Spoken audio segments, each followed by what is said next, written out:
Welcome, exporters. Greetings to all of you. And thank you for coming and joining us today to talk about the choices that you as exporters have when you're looking at international e-commerce. So international e-commerce choices for exporters is the subject today. We're delighted that you could all be here. And we're just going to allow the last couple of people now to log on. This is a full house today, so delighted that you're all here. So just while the last are logging on, we thought we'd just give a couple of housekeeping notices just to let you know just what you can expect out of today's webinar. About 45 minutes long, 50 minutes long, during which we'll have 3 polls, which we'd love for you to participate in. Get your mice and click on the answers, as it were. Just please also know that this is one of a series of webinars. Our next webinar is 19th of February, when we'll be talking about exporting to India. You can also download our webinars anytime from our website, www.ibt.onl, and at the resources site. Also, please note that we really welcome your questions. Just drop any questions you have into the chat box, and we will get back to them at the end of the webinar. We've reserved some times for Q&A, and if we don't get to everybody's question, we will circle back to you separately.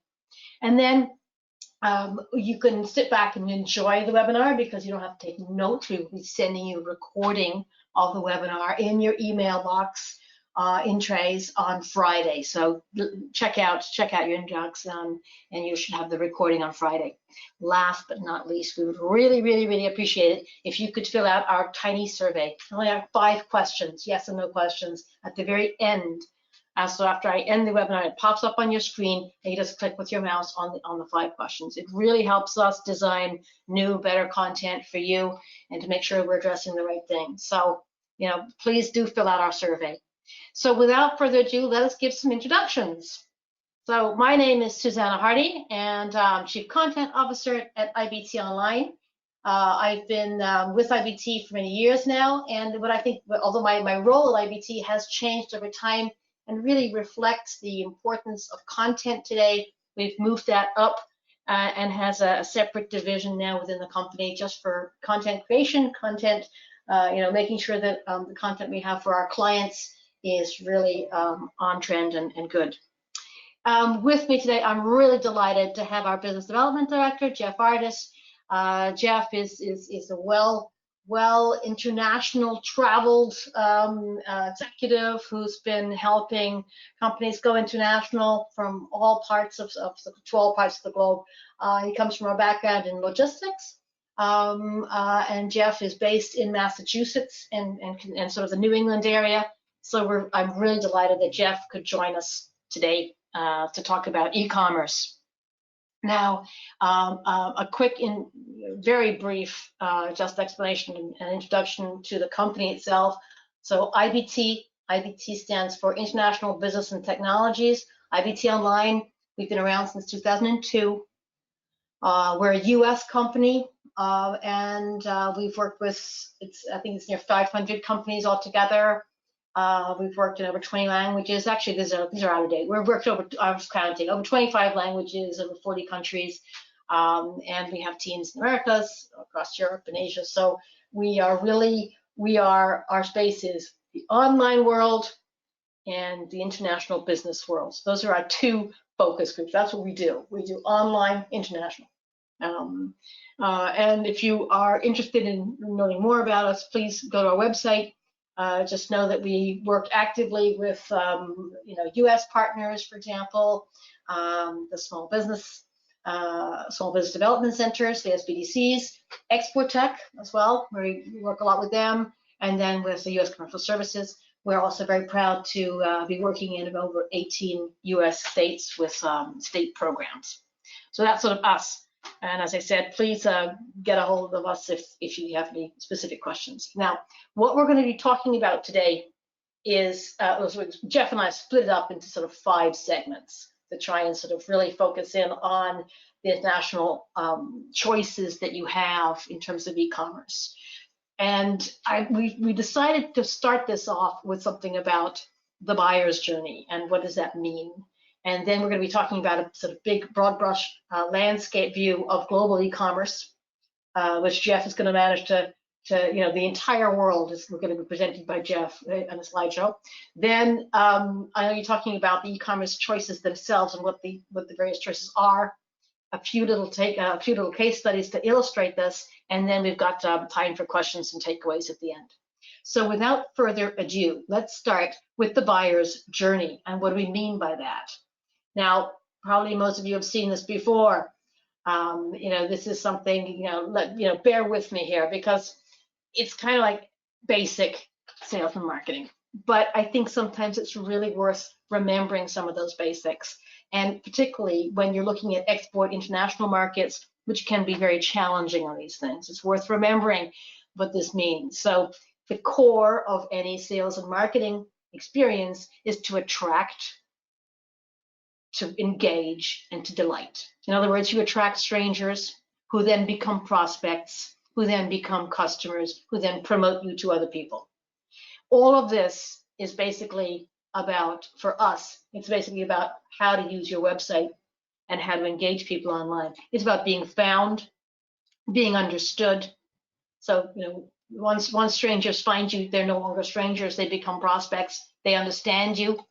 Once they understand enough of you, they start trusting you, and therefore engage, if they trust you enough, engage with you, and you can showcase your success. So that is very briefly, what is a buyer's journey. And a buyer's journey starts from an unknown, a stranger. Once he finds you, typically via your website, and he understands you, he can then become a prospect. Over time, that prospect, once he begins to understand you more and learn more about you, can become more trustworthy of you and saying, okay, I can actually trust you to engage with you and buy something from you. Then it becomes a customer. And once he's a customer, of course, your products are so excellent that he's delighted, and you perform fantastic services and therefore get nothing wrong, and therefore he's delighted. And at that point, you showcase your successes on your website or through social media in order for new strangers to find you. So that is the buyer's journey in a nutshell. Now, the other point that we have to talk about here is a buyer persona. And what do we mean by that? What are these strangers? Who are those strangers? Who are the prospects? What are the things we're looking for? And again, this is kind of basic on that side, but I think it's important to reflect on what that means for international markets. Just a quick recap. What is a buyer persona? A buyer persona is the definitions defining exactly who your buyer, your prospective client is. And this means all kinds of details on it. It can be anything from, what they buy, how they investigate new products, how they're looking at new things. And the point that I really want to make is that in your international markets, your buyer persona can very well often be different from your domestic market. So in your home market, your buyer persona, your top buyer persona could well be another company's director of procurement. In your prospective international market, your buyer persona could well be part of the government, or a managing director, or someone else, or a business development manager. So it's a different buyer persona. So one of the key things, one of the key lessons of international e-commerce is to make sure that you've plotted the right buyer's journey and that you know your buyer persona very well. Just to give you an example of a buyer persona, I always like this one, Zipcar.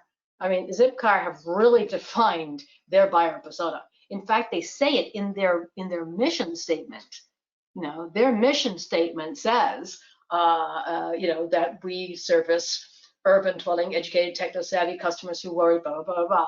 As you can see on this slide. So their persona is urban, educated, tech-savvy, environmentally conscious. That's who their buyer persona is. And they've identified that and then sort of fine-tuned it for the individual markets so that they can go abroad and expand internationally. When we're talking internationally, what do we mean on the online world? Well, it's a big world. Looking at the overall numbers, and we're grateful for Hootsuite on these numbers here, who just come out in January 2020, so hot off the press. Out of, 7.7 billion people on the planet, 4.5 billion are online. So 59, you know, that's an awful lot. That's 59% of the population. It's amazing to me as well, because when Hootsuite do this, they're not talking about like going online once or twice, you know, a month. They're talking about the average length of time spent online globally is 6 hours and 43 minutes. It's like, you know, 100 days. It's amazing amount of time. And what are people doing online? Most of them are, I mean, they're doing all kinds of things, but one of the main things they're doing is communicating. So out of the 4.5 billion, 3.8 billion are on social media, talking, communicating, telling each other about the great buyer experience they had at this and this company, for example. And that's also what we mean when we talk about social equals search. So that the social media world is impacting on the search engine world. Both are now being used by businesses as well as consumers to search out, engage, and directly prospect new clients. So not just in the consumer world, but in the business world too. I want to step back 1 second again and just talk about what we mean when we're talking about a buyer's journey. There's a very important notion that comes in when you're looking at international markets, and that's the notion of localization. The buyer's journey in an international market is localized. And the best way I have to explain localization is I go back to basics about search engines. Search engines are localized. So if you're sitting in, I don't know, Atlanta, Georgia, you go on Google, you're going on google.com, and google.com knows you're sitting in Atlanta, Georgia. If I'm sitting in Timbuktu, Google, which is still Timbuktu, still using Timbuktu, knows I'm sitting there. And they will be a different Google from the Google in Atlanta.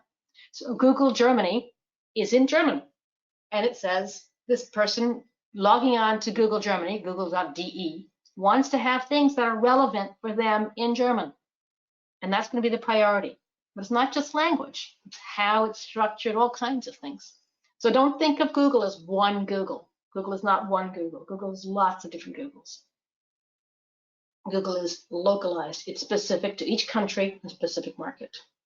Here's an example as well about localization.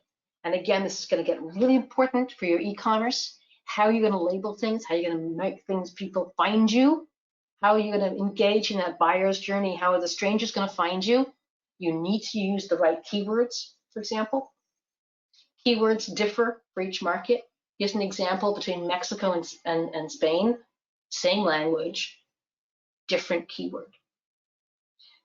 Excuse me. So if you're using the word coche and you're in Spain, you're fine. If you're using the word coche and you're in Mexico, 73% of the people looking online will not find you because they're looking for auto. Okay, so this is part of your buyer's journey, part of your buyer's persona identification. Now, I often show the next slide, this one here, just to identify and just highlight how much the internet has changed the way we have to do business. It has put the customer at the center. It has given enormous power to the customer and consumer, whether that consumer is a person or a business. It has allowed that customer to engage with other customers as well as competitors, companies, all kinds of things, and have multifaceted relationships. And you, as a head of sales or head of marketing for your e-commerce, you need to be able to engage with that local customer in the way that that customer wants to be engaged with. So on his terms, not necessarily on your terms. That's what we mean when we say that websites and social media are customer-centric and are therefore localized. So this is a key fundamental awareness for any e-commerce. For any of the e-commerce strategies we're going to look at, you have to take a localized approach, whether that's, well, whatever the model you take, through a big marketplace or your own site. If you want your international audience to find you, to understand you, and do business with you, you need to have a localized presence. They need to be able to find you locally, understand you in the way that they want to understand you, and deal with you on their terms, not yours. With that, I'm going to pass over to Jeff to give us a little bit of a rundown on the global e-commerce landscape. Oh, hold on. Before I do that, Jeff, hold on, Yes, give ma'am. me a second. Thank All you. right. I want to do a quick poll. So I want to do a quick poll, which is just, do you already have localized websites for your international markets? Do you have them for your main export markets, for a few? Are you thinking about it? Do you have them for any? Do you have them for all your export markets?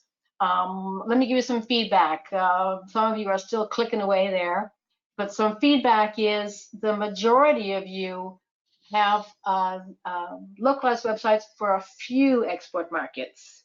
Many of you are still thinking about it. So I'm very happy to see that many of you are already engaged in localized markets. That's great to see. So with that, I'm going to close the poll and pass on to Jeff. Thank you, Jeff. Very good. Thanks, Susanna. I'm pleased to welcome everyone today. Thanks for joining us on the webinar. What I'd like to do now is take a few minutes and give you a sense for how these shoppers are using the internet and some perspectives on the adoption, the activities, the value, and the growth in the global e-commerce market. So let's set the scene for what we traditionally think of when we think about e-commerce, which is business to consumer or B2C transactions. As Susanna said, of a total world population of 7.5 billion, 4.5 billion people are online and 3.4 billion are shopping online, which means about 45% of the world's population is participating in the e-commerce marketplace, and that is growing. This is not a mature market in any way, truly a growth market, about 18% a year, according to Hootsuite. What blows me away is the worldwide average annual spend of $2,600 per online consumer, which is a substantial amount. You should be aware that 50% of online consumers are accessing and buying via mobile now, what we would call m-commerce. So when we build international websites for our clients, we make sure that they're mobile friendly and that all of their content can be viewed correctly on tablets or phones. But now we all have to think about mobile first markets, because people in some regions, the Middle East is a good example, actually do much more browsing on the go than they do at their desks.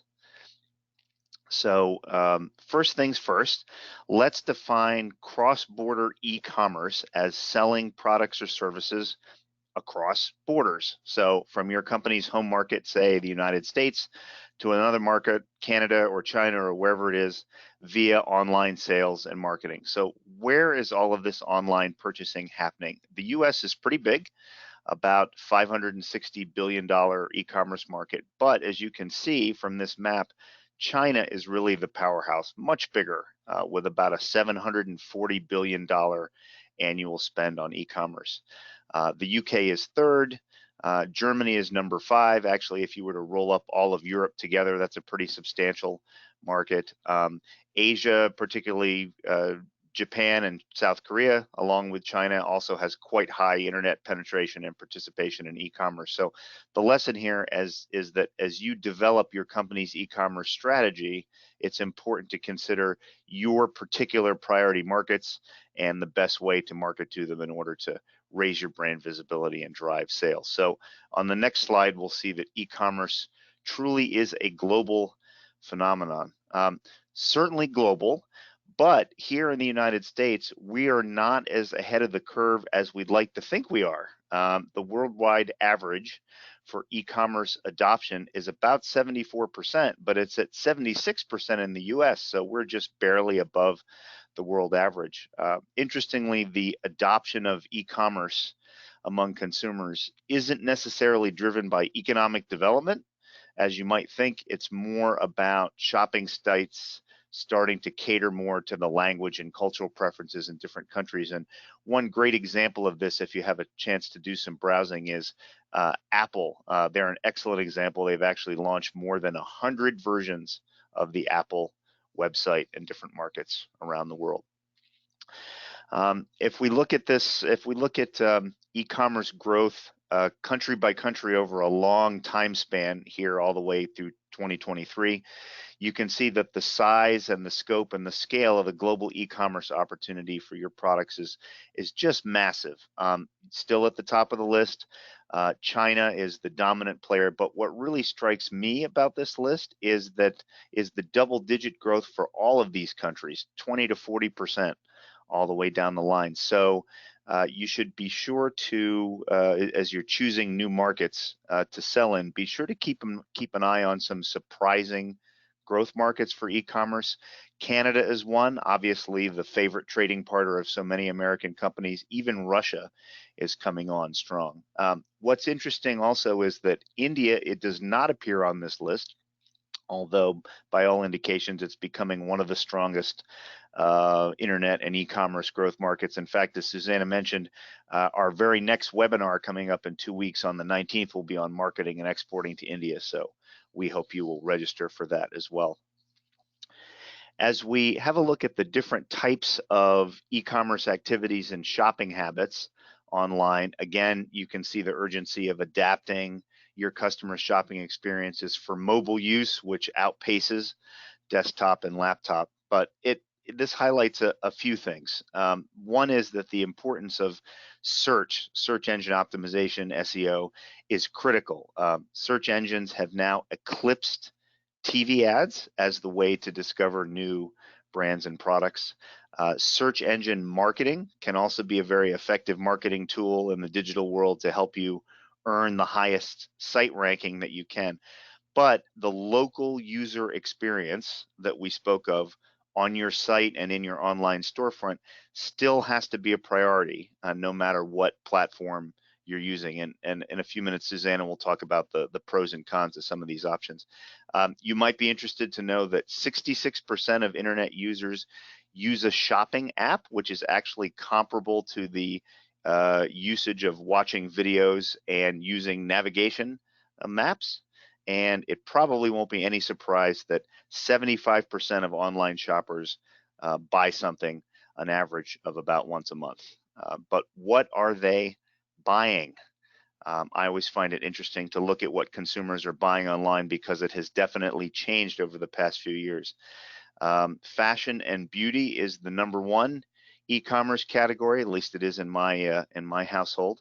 As you might expect, electronics and other gadgets are #2, but you'll also notice that people are buying more bigger ticket items like furniture with the growth of sites like Wayfair, which is based here outside of Boston. And we're also seeing a mix of different types of shopping activity. Technically, you'd call it omnichannel shopping, but probably a better description is blended shopping behaviors, where people will go to a store, look at products, touch and feel them, then go order online, or they'll order on a website and pick something up in the store. So it's a blend of shopping behavior. I want to pivot now. Most of the context so far has been about what most of us think of when we think of e-commerce, which again is B2C. But what most companies don't realize is that there is even much more opportunity for business to business or B2B sales through e-commerce and engagement online. It's a bit challenging to get consistent data on B2B e-commerce transaction, but by all measurements, it's huge. At the end of 2019, Statista estimated that the global B2B e-commerce market is valued at around $10.6 trillion in 2019, which is 3.5 times the size of the B2C market. That surprises a lot of people. Even though it can be a little harder to measure, it's clear that the number of transactions is growing, and more importantly, the influence of smart website development and strategic online marketing is critical, even when the transaction itself is offline. Gartner Group actually did a study that reported that nearly all B2B purchases, about 94%, are researched online before contacting a sales rep. So even if they're not buying from your site, they're using the internet to vet you before they contact you to do a consultative sale. And about 3/4 of B2B buyers make half of their purchases, at least half of their purchases online. The US is the second largest retail e-commerce market. We talked about that bit in B2B. It's definitely dominated by Asia. So much happening in China, Japan, South Korea. In fact, if you roll North America and Europe together, that accounts for just 16% of B2B online sales. So just to kind of finish a quick look at the e-commerce landscape, I want to recap a couple of facts and figures. We talked about global cross-border e-commerce spend being about $1 trillion, which is 3 times the growth rate of brick and mortar retail. 50% of consumers, online consumers, have purchased goods from another country. A lot of people are watching this space. We're not economists at IBT Online. We sometimes find different numbers in different places, but beyond any of the stats, the big idea is pretty simple. There's a massive opportunity in global e-commerce that is too big to ignore. But with increased opportunity comes some new challenges. The building brand and trust in those regions, working with different delivery and payment preferences, distribution channels, applying new privacy and compliance rules. So however it is that you choose to provide product information and added value content and execute your e-commerce sales, it's important to choose the best platform for your purposes and get it right. So I am now going to pass back over to Susanna to talk about the options you have and their pros and cons. So Susanna, back over to you. Jeff, thanks very much. A terrific whirlwind tour of global e-commerce. Before I start talking about individual choices for that, I wanted to launch another poll. This one is, does your company already sell via e-commerce? Are you already engaged in this? If so, are you doing this only in your domestic market, a couple of export markets, in your, all of your export markets? So where are you on that scale? Interestingly enough, I can give you a little bit of feedback as well. It looks to us as though, yeah, it's rather similar to the localized website, so I'm pleased about that. So it's kind of evenly split between, seems to be changing, sorry. Evenly split between, yes, in our domestic market and a few export markets. There's a couple of you, there's a dozen or so about, who are in your key export markets as well, in all of them. But thank you so much for that poll. I'm going to close that poll. We've only got one left. And now we want to really talk about your international e-commerce choices. And what are the choices for you as an exporter if you want to go internationally on e-commerce? Well, there's basically 4 choices. Group them up and sort of simplified them a bit. There are basically 4 different choices. You can go onto a big generalist marketplace, an in-market distributor or a specialist marketplace. You can do it your own, DIY e-commerce, build your own platform, do everything yourself, or you can combine various parts of the above for that. And there are different solutions for different companies. So there you go. Those are the 4 options really for exporters. Let's look at the first one. The first one, this map just basically shows you the big global leaders across the world, the big global ones, Amazon, Alibaba, Rakuten in Japan, and then the big regional players. And very often we find that international investors, international exporters sometimes stick to their home, their home giants. So if you're American, if you're from the US, you tend to think, oh, only Amazon. You might want to start thinking as well about some of the regional leaders if you want to have a very strong presence in, for example, South America. Think about Mercado Libre, or if you've got the right kind of products, perhaps Zalando is the best one for you. So think about other ones, the regional leaders, as well as those huge giants. Now, there's lots of, this general marketplaces, without a doubt, are easy. And someone like Amazon or Alibaba, they offer sort of a one-stop shop. They say, right, we'll do it all for you. Amazon basically can say the same. It's an all-inclusive package. It includes warehouse management, logistics, customer service, everything you need. But there are hidden costs there as well. Alibaba and Rakuten have actually a little bit more flexibility. They're more an open system, but even there are a lot of hidden costs to it that one doesn't always realize in the beginning. Let's take an example and look at Alibaba, for example, in some of the hidden costs and constraints. So, it looks like an easy one to do. If you want to get, e-commerce traction in China, it can be a bit challenging, and so you can go on to 1688 or Taobao or some of the other big Alibaba, and they'll take all the sting out of it, you think, in the beginning. But in fact, there's some hidden costs and quite a few constraints that are involved here. First of all, you're going to need a Chinese registered company, which is not always that simple. Then they will demand in-market customer service 24/7. And if you can't provide that, they will charge quite a lot of money for that. They only insist on having in-market logistic platforms that you can use. So you have very little choice about which ones you can use. Note that there are QR codes. That's particularly, in China. I mean, it's in many markets, but in China it is very pervasive. So you got QR codes everywhere. You got to rebrand all your SKUs for that. The annual fees and commissions can be pretty high as well.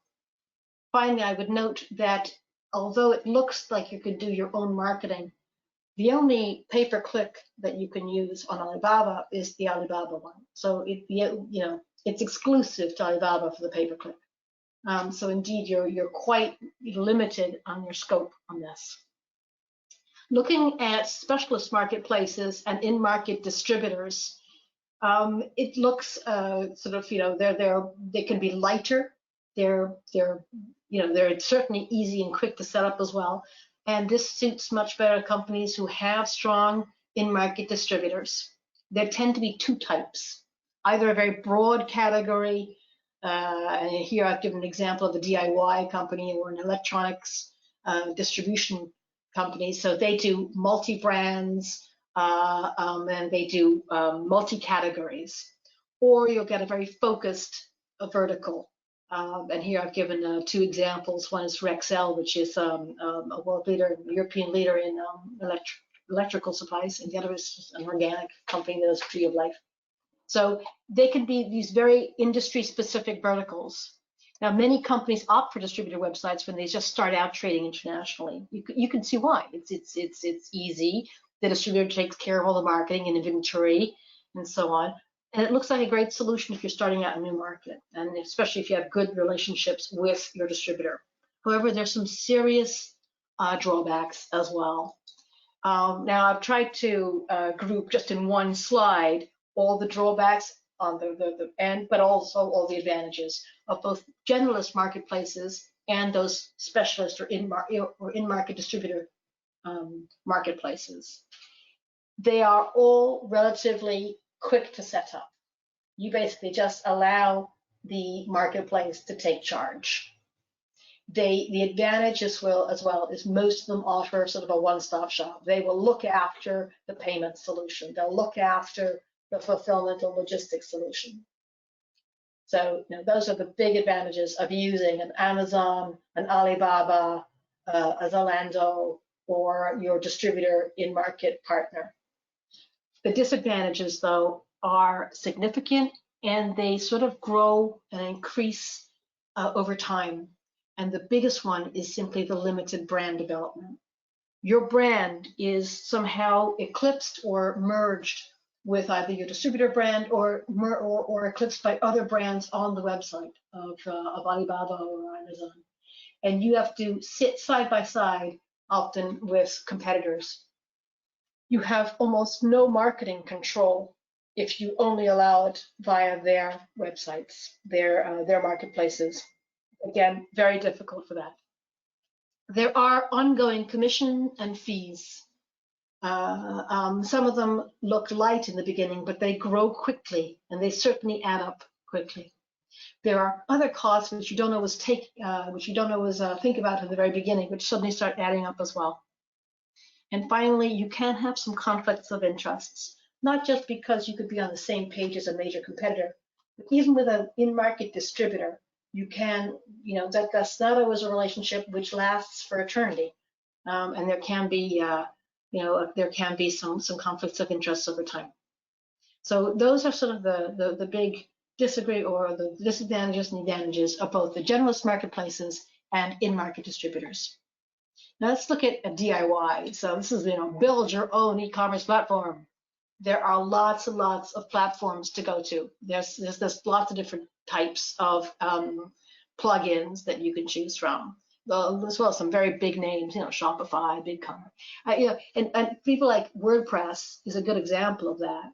WordPress actually started life as a blogging platform, but now bolting on lots of additional plugins and add-ons, and they've rebranded as an e-commerce developer and a website developer. They've got about 7 different e-commerce platforms that are compatible with WordPress.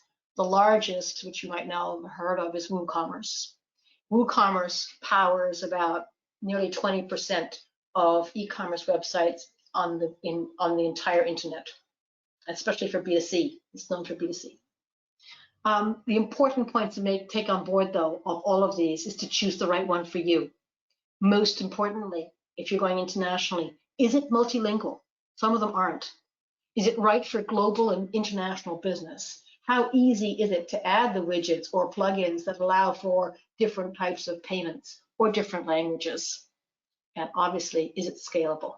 After all, your ambition is to grow. So those are some key points to ask when you're choosing the e-commerce platforms if you're going to go on the DIY, build my own e-commerce platform to go international. So a couple of advantages and a couple of disadvantages on the e-commerce platforms of doing it your own. The advantage, you're in control. Disadvantages, that's tough. So you're in control. You know what the costs are going to be. You know that you're in control of your marketing. You have end client visibility, and that is really important. So you are building long-term databases. You're building, genuine client lists that you have visibility on. That's another big disadvantage of having either the generalist or in-market distributor platforms. Disadvantages, you've got to be pretty techy. You've got to have a technical team. There's going to be staff time. Who's going to be marketing? Who's going to be dealing with this? You've got to continuously nurture this and make sure that you're setting aside resources to upgrade, to support, to integrate, and so on.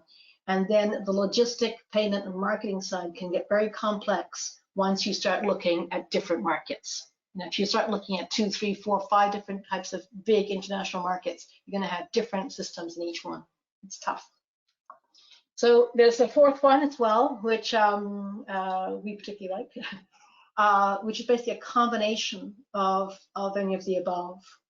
And this is our preferred because we find that it gets rid of many of those disadvantages.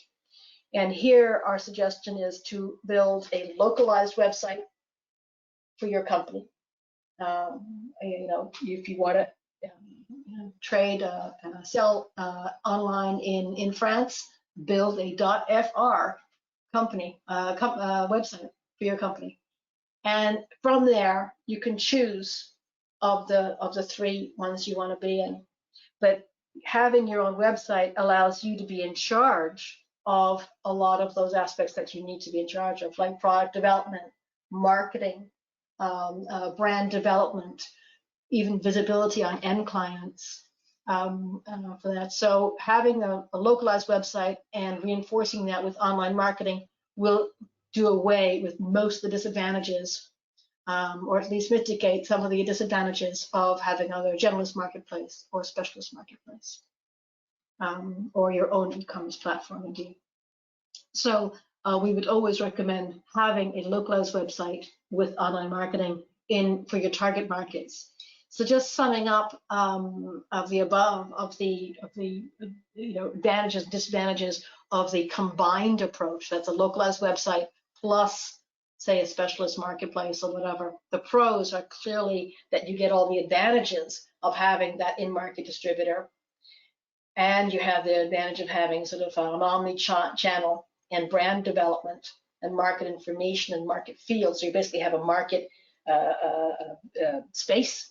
At the same time, There are some investment overhead costs, but at least they are visible and transparent costs. You do need some specialization in technical teams. Again, you can outsource that to people like us. You do need ongoing support and updates. Again, that's outsourced to people like us, and so on. So the disadvantages, are there, but we feel they can be dealt with. But the really important ones, for example, long-term brand development, is definitely to be found in the combination of the above. So for our point of view, what we've found with our clients consistently is the way to build long-term brand recognition and long-term sustainable growth on the international e-commerce markets is to have localized websites, localized online marketing. And this is just to remind you of that buyer's journey of being found, being understood, doing business, building up enough trust to say, okay, I can do business with you.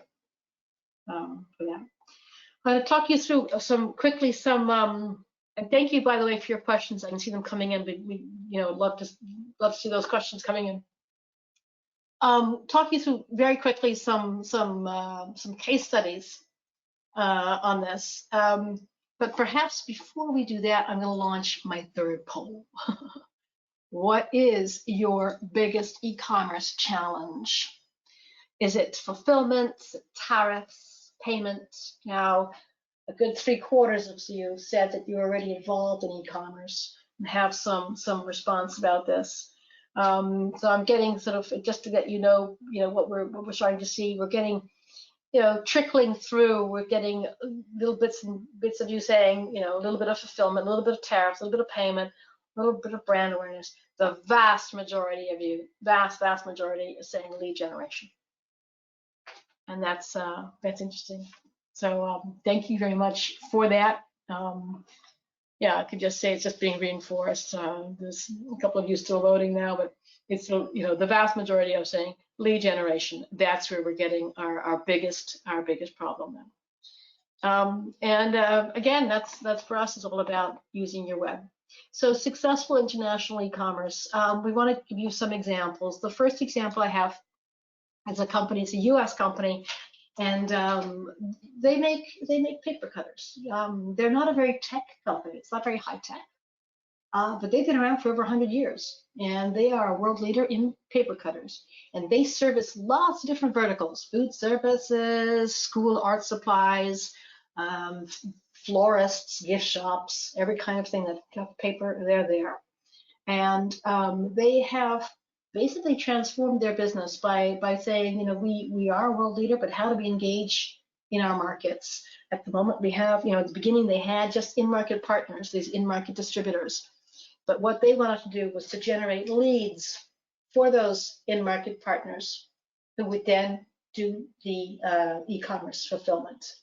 So this is an example of the in-market distributor marketplace, the specialist marketplace. So not an example of an Alibaba or an Amazon, but the example of saying, I've got a distributor in market who can do the fulfillment, who can do the logistics, he can look after the payment, stocking, all of that. I need to generate leads for him.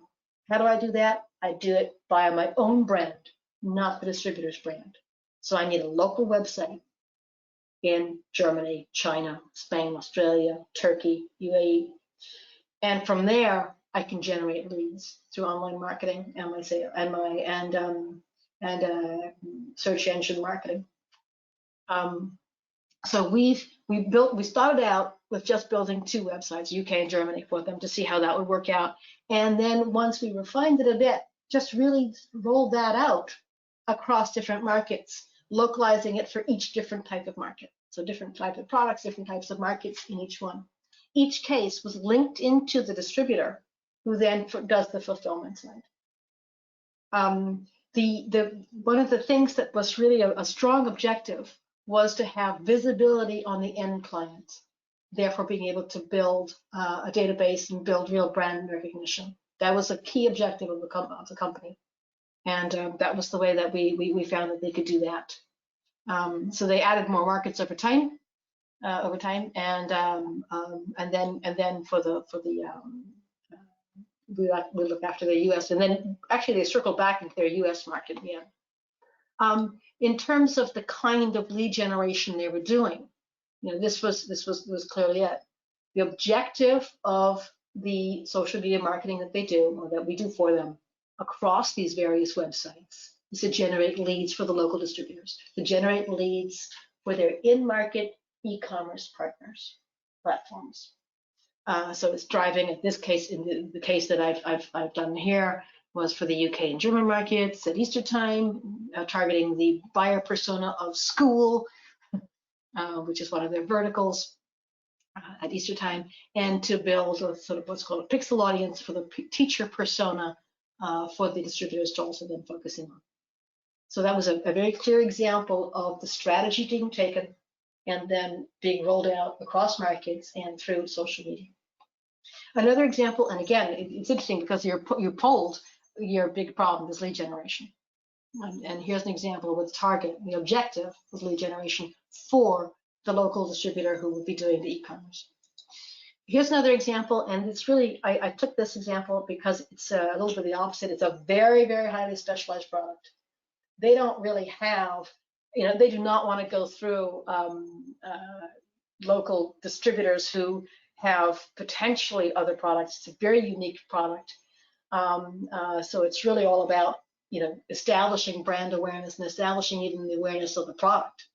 One of their biggest target markets is Brazil, a notoriously tedious market to deal in e-commerce because of the paperwork involved. But again, it was all about generating demand, generating leads for the distributors. So the important part was to have an e-commerce website in Brazil that was fully functioning in Brazil, in Brazilian Portuguese, where a Brazilian potential client could find themselves, trust it, understand it, engage with the website and do business on it.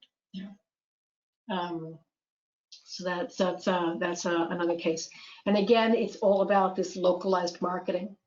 I wanted to bring here and refer back to what Jeff was saying earlier in terms of 3.5 billion people active on social media today. If you look through some of the top things that e-commerce giants are saying, it goes back again and again to two main core values. So one is localization, and the other is online marketing or social media marketing. So things like the smartest e-commerce brands in the world are doing social commerce. So these are all sort of quotes that we've picked up from some of the top big e-commerce companies in the world, as well as the sort of economists, as it were, the Forbes and e-commerce and so on. Just wanted to give you that as a little treat. Moving further on, just in terms of social media, because we don't have time to go through that in this webinar, we do have some webinars coming up, and we've done them in the past, only about social media and social media marketing. But on one slide, just a quick sort of quick call on it, as it were. Obviously, have a localized website in order to act as a platform, as a springboard for all your marketing, and then know your buyer persona. Again, getting back to that buyer persona, how important that is. Choose the platforms that are worthwhile spending resource on. Is it Facebook? Is it Instagram? Is it LinkedIn? Or is it some local platform you've never heard of before? Then always set your goals and analyze your goals and engage. So this brings us now down to takeaways and questions, and we've just got enough time. I do see that we have quite a few questions as well, so I do see that we have some time for questions. But first, our main takeaways. I guess the first takeaway I wanted to do was really to say exporters need localized websites. The world is online. Jeff talked about 7.5 billion population, 4.5 billion of them are online. 3.5 billion are on social media. 3.4 of them are doing e-commerce. So whether it's your clients in the United States or in every possible market across the globe, they're all online. And that is how they will search for you. But they will search locally. So to get found, to be understood, to have that trust that you need in the buyer's journey to do business, you need to have localized websites, localized online marketing.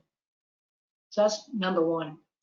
The second takeaway, as it were, is about this buyer's journey, to attract, engage, and delight your clients, to turn strangers into prospects, customers, and promoters of your business. And how do you do that? Through international, with international e-commerce success. For us, the international e-commerce success comes through knowing your buyer persona in the target market. And I'm not assuming that it's the same as your domestic market. Knowing the buyer's journey in that target market, and knowing that it's probably not the same as the buyer's journey in your domestic market. Choosing the right e-commerce model, whether that's a big marketplace like Alibaba, or an in-market partner like a distributor, or a DIY, or a combination of them all. And the third for us is using localized websites and localized online marketing to actually do business. So with that, and a couple of helpful resources, know that we're here at the drop of an email or tweet. We're here to help in any of your questions that you might have. We also have a lot of resources on our website. If you go to our website, which is ibt.onl, or internet or IBT online, you'll find us, IBT online.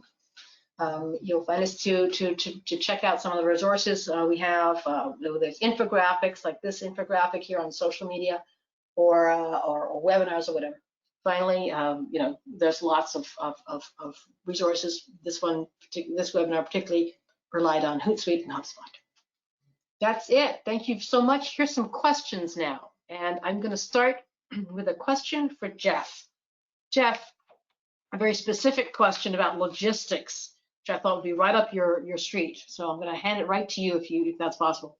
Jeff, in terms of logistics, is there one logistics partner that stands above others? So Jeff, do you have any views on logistic partners for e-commerce? Excellent question. Lots of partners, large and small. The largest logistics company in the world is DHL, and coming out of the United States, they specialize in international commerce. UPS and FedEx are also very good internationally. It's just important to look at the efficiency of each carrier and their track record in the market that you're going to. But any of the major logistics carriers and many of the smaller ones will have specialist divisions now for e-commerce, movement of smaller packages and things. So there's a lot of expertise out there to take advantage of.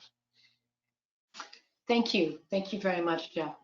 I'm going to do a quick question now. There's just one about search engine optimization, particularly about keywords, which is, what about keywords for social media? Are keywords for, we all know about keywords for, the question is, do keywords exist for social media? The answer is yes, they clearly do. So we've all talked about and probably know about keywords for your website, which are these keywords, literally keywords, which allow Google or other search engines to identify you, find you, rank you for your target audience. For social media, it's not dissimilar.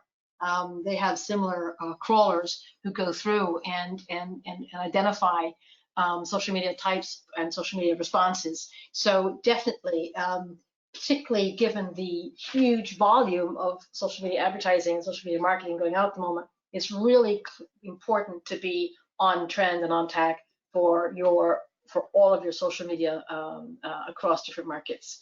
So whether you're doing social media through Facebook, LinkedIn, or WeChat, or whatever, you need to have exactly the right terms and the right responses. Thank you.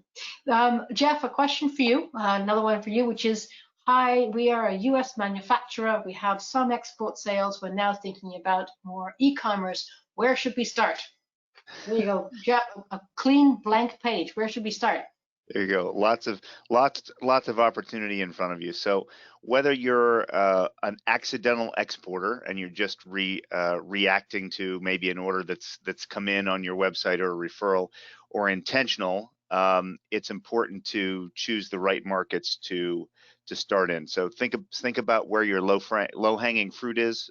Where's the biggest demand for your product? What market can you serve the best? Define your objectives. Think about what you want to achieve. What does success look like in a year or 5 years? And as Susanna mentioned, think about that buyer persona. Who are you selling to? What are their likes? What are their dislikes? What are their preferences? Where are you going to reach them? And take some time to plot out that buyer's journey. What kind of information are they going to want to receive from you in different channels at different pace? How are they going to find you? How are they going to understand you? How are they going to come to trust your brand and engage with your content and your products? Terrific. I've got a technical question now about content management systems and about e-commerce platform systems, or e-commerce software. Are there ones that rank above others for international?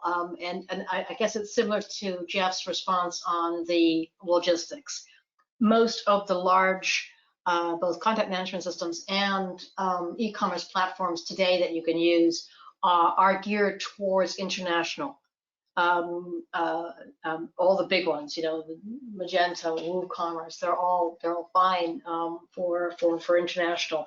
We don't actually have a preference. We don't say this one or the other. There's some, however, that don't work in some markets, and those tend to be particularly ones that are not very stable in markets that don't have that have very different alphabets. Put it that way. Some don't work that well in Arabic or in Chinese and things. And so that's the only caveat that I would say. Always look very carefully to make sure that your e-commerce platforms are really multilingual for that. And again, we only use a few of them, although we interchange between them, but we only use a few. Typically, WooCommerce is definitely one we would use. Magento is another. And equally for the CMS that we build the websites on, we don't have major preferences. Again, it has to be scalable and multilingual. We like Expression Engine. We like WordPress. So nothing too exotic. We work with different systems. Thank you. I'm going to call it. We've got there's a handful of questions. Please know that we will circle back to you and get directly back to you, but I'm aware of the time and we wanted to get you back to your desks within an hour. So that's just going to be now. Please do fill out our survey. And thank you all so much for attending. We really appreciate it. And I really wanted to thank Jeff for pitching in and helping me on this webinar and being a terrific hand in terms of the explanations and of his input. So please do fill out our survey. We would appreciate it, and we hope to see you at our next upcoming webinars. Thank you. Happy exporting, everybody. And yeah, keep on the exporting. Keep on the international sales. See you on the next webinar. Thank you. Bye-bye.